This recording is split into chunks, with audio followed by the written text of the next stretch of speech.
राजा एक गरीब व्यक्ति था। गरीब होने के बावजूद वो अपने जीवन में हर छोटी छोटी खुशी से बहुत खुश हो जाता था। राजा और उसकी पत्नी नमिता दोनों बड़े ही प्यार से रहा करते थे। रात को दोनों पति पत्नी साथ में बैठकर खाना खा रहे थे।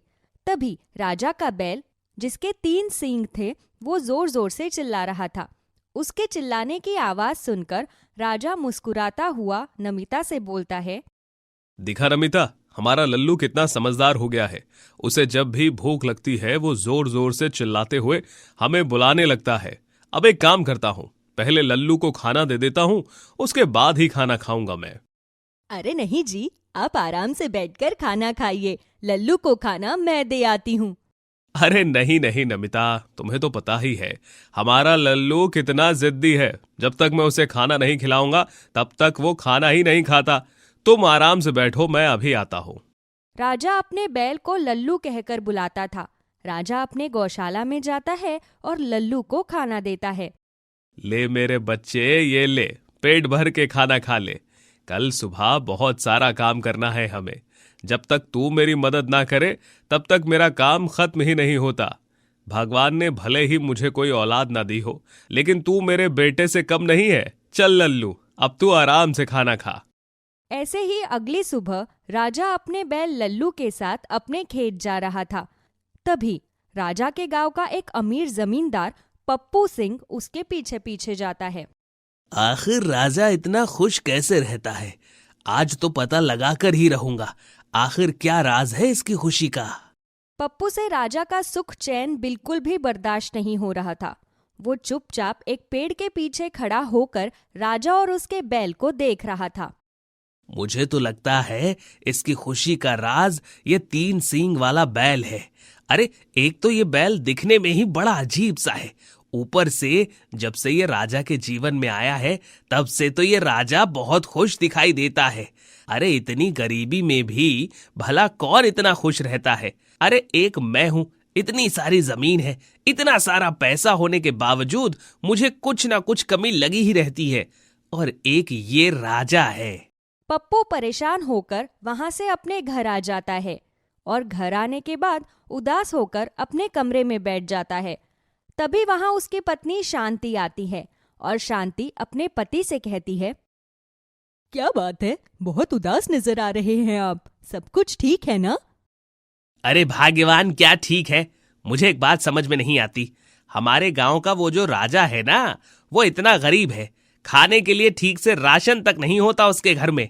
इसके बावजूद वो इतना खुश रहता है। आखिर राज क्या है उसकी खुशी का? अब ये तो ऊपर वाला ही जाने, लेकिन मैंने जितना लोगों के मुंह से सुना है मैं उतना ही जानती हूँ। क्या सुना है लोगों के मुंह से? जरा मुझे भी बताओ। अरे पूरा गांव अच्छे से जानता है कि राजा के पास जो बैल है वो उसका थोड़ी है। वो तो राहत चलता फिरता बैल उठाकर घर ले आया था। एक तो वो बैल दिखने में भी बड़ा अजीब है, उसके 3 सींग है, और जब से वो बैल राजा के जीवन में आया है तब से राजा बहुत खुश रहता है। मुझे तो ऐसा लगता है कि वो बैल राजा के लिए बहुत भाग्यशाली है। लगता है तुम बिल्कुल ठीक कह रही हो।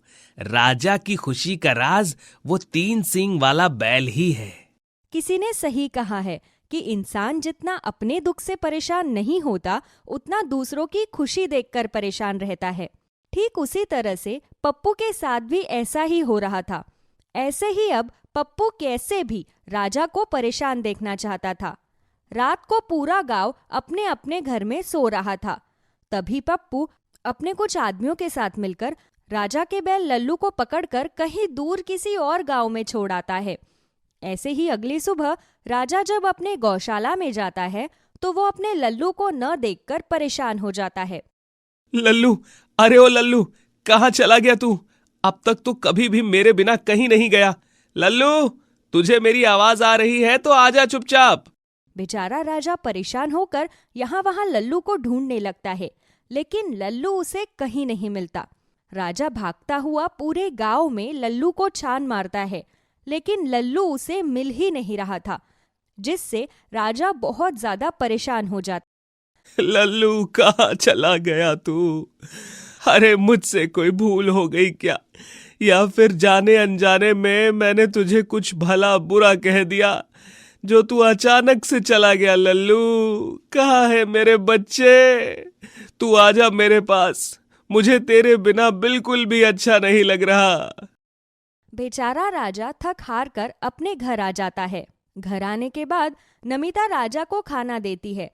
तभी राजा रोते हुए नमिता से बोलता है, अरे नमिता, तुम ये खाना ले जाओ। जब तक मुझे मेरा लल्लू नहीं मिल जाता तब तक मैं खाना नहीं खाऊंगा।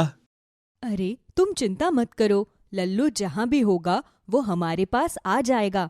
आपको तो पता ही है कि लल्लू भी हमारे बिना नहीं रह सकता।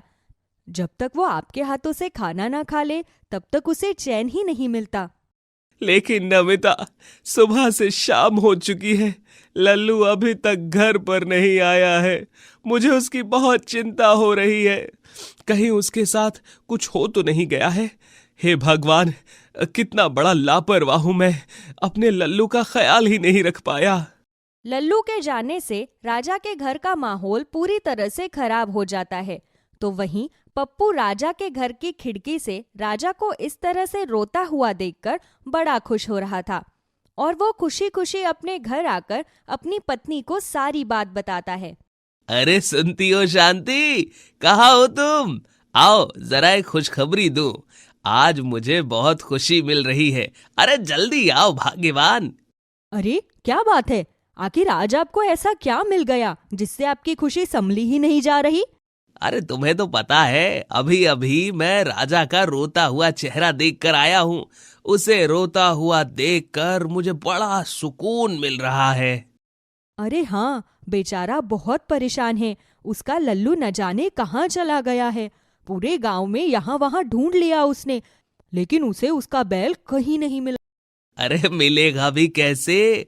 अब तो वो चाहकर भी लल्लू वापस इस गांव में नहीं आ सकता, क्योंकि मैंने उसे इतना दूर भेज दिया है जहां से वो कभी वापस नहीं आएगा। क्या मतलब है? आपने लल्लू को जान से मार दिया क्या? अरे नहीं नहीं, मैंने लल्लू को किसी दूर के गांव में भेज दिया है। उस गांव में ज्यादातर पहाड़ी इलाका है और वहां से वापस आना किसी के लिए भी आसान नहीं है। चलो, ये तो अच्छा किया आपने। आज इसी खुशी में मैंने खीर बनाई है, अभी लाती हूँ आपके लिए। ऐसे ही 2 दिन बीत जाते हैं। राजा बेसब्री से लल्लू का इंतजार कर रहा था, लेकिन लल्लू की राह ताकते ताकते राजा की आंखें थक चुकी थी। वो बेचारा परेशान उदास होकर अपने खेत में जाता है और वहां जाकर लल्लू की याद में रो रहा था। लल्लू, कहाँ है तू? आजा मेरे बच्चे मेरे पास, तुझे मेरी याद नहीं आ रही क्या? राजा इतना बोलता ही है कि तभी उसे दिखाई देता है कि सामने से 3 सींग वाला बैल आ रहा है। उस बैल को देखकर राजा बहुत खुश हो जाता है। अरे ये क्या, मेरा लल्लू वापस आ गया, मेरा लल्लू वापस आ गया। राजा भागते हुए जाता है और लल्लू को अपने गले से लगा लेता है। लल्लू, कहाँ चला गया था तू? मैं तुझसे बहुत नाराज हूँ। तुझे पता भी नहीं है कि तेरे बिना मेरा क्या हाल हो गया था। अब मैं तुझे कभी कहीं जाने नहीं दूंगा। चल, अब घर चल। राजा अपने लल्लू को लेकर अपने घर आ रहा था। तभी पप्पू की नजर राजा के 3 सींग वाले बैल लल्लू के ऊपर जाती है। लल्लू को देखकर पप्पू बहुत हैरान हो जाता है। क्या बात है राजा, तुम्हारा बैल तुम्हें मिल गया क्या? कहाँ गया था ये? पप्पू के इतना बोलते ही लल्लू अपने तीनों सींग से पप्पू को जमीन पर उठाकर पटक देता है, जिससे पप्पू के कमर में बड़ी ही तेज चोट लग जाती है। ओ मोरी मैया, कमर तोड़ दिया रे इसने। अरे ओ राजा, लेकर जा इस बैल को। हे भगवान, क्या बिगाड़ा है मैंने इसका, जो इसने मेरी ऐसी हालत कर दी। अरे माफ करिएगा, लगता है लल्लू भूखा है, इसीलिए शायद गुस्से में इसने ऐसा किया, वरना लल्लू कभी किसी को नहीं मारता। लल्लू, तुम घर चलो। राजा खुशी खुशी अपने बैल को लेकर अपने घर आ जाता है। घर आने के बाद दोनों पति पत्नी बहुत खुश थे। ऐसे ही कुछ दिन बीत जाते हैं और एक दिन राजा की पत्नी राजा से बोलती है, अरे सुनिए जी, घर में ना तो राशन है और ना ही कोई सब्जी, आखिर खाना कैसे बनाऊं मैं? माफ करना नमिता, लेकिन अभी तो मेरे पास 1 रुपया भी नहीं है, क्योंकि तुम्हें तो पता ही है, जब से लल्लू गया था तब से मैंने खेत में कुछ भी काम नहीं किया, इसीलिए मेरे पास पैसे नहीं हैं। अब मुझे ये समझ में नहीं आ रहा कि मैं खाना क्या बनाऊं। घर में थोड़ा सा भी राशन नहीं है। वो दोनों आपस में बातचीत कर ही रहे थे कि तभी लल्लू राजा के घर में घुस जाता है। लल्लू को इस तरह से घर में आता हुआ देखकर नमिता और राजा हैरान थे। तभी लल्लू अपने जादुई तीनों सिंह में से पैसा, सोना, चांदी ये तीनों प्रकट करने लगता है। ये देखकर नमिता और राजा दोनों की आंखें फटी की फटी रह जाती है। तभी राजा लल्लू से बोलता है, अरे ये क्या लल्लू? घबराओ नहीं, मैं जादुई 3 सींग वाला बैल हूं। मैंने तुम्हें कभी भी ये पता नहीं लगने दिया कि मैं जादुई बैल हूं, बल्कि तुम्हारे साथ एक साधारण जीवन जी रहा था। लेकिन अब वक्त आ गया है कि मैं तुम्हें बताऊं कि मैं एक जादुई बैल हूं और मैं हमेशा तुम्हारी मदद करूंगा, क्योंकि तुम एक ईमानदार और मेहनती व्यक्ति हो। देखते ही देखते राजा अब अपने जादुई 3 सिंग वाले बैल की मदद से बहुत अमीर हो जाता है। पूरे गांव में सबसे ज्यादा अमीर अब राजा ही था। राजा की अमीरी और तरक्की को देखकर पप्पू को फिर से जलन होती है और पप्पू एक रात फिर से लल्लू को खूंटे से छुड़ाने की कोशिश कर रहा था। तभी लल्लू पप्पू को खींचकर एक लात मारता है, जिससे पप्पू हवा में यहाँ वहां घूमने लगता है और वो जोर जोर से चिल्लाने लगता है। तभी गांव के सभी लोग, साथ में राजा और नमिता भी घर से बाहर निकल आते हैं। मुझे माफ कर दो, मुझसे बहुत बड़ी भूल हो गई, मुझे नीचे उतारो, अरे कोई तो मेरी मदद करो। नहीं नहीं, अभी तो ये कुछ भी नहीं है। तुमने जो भी किया है तुम्हें उसकी सजा तो मिलकर ही रहेगी। एक बार तो तुमने मुझे रास्ते से हटाने की कोशिश की थी, लेकिन अब तुम दोबारा चाह कर भी कुछ नहीं कर सकते। और हाँ, मैं पूरे गांव वालों को साफ साफ बता देना चाहता हूं कि मैं एक जादुई 3 सींग वाला बैल हूं और मैं हमेशा राजा और उसके परिवार की मदद करूंगा। किसी ने भी राजा और उसके परिवार के खिलाफ कुछ भी बुरा करने का सोचा तो मुझसे बुरा कोई नहीं होगा। तभी जादुई 3 सिंग वाला बैल पप्पू को हमेशा हमेशा के लिए एक बेल बनाकर छोड़ देता है। बेचारा पप्पू, उसे अपने किए की सजा मिल जाती है।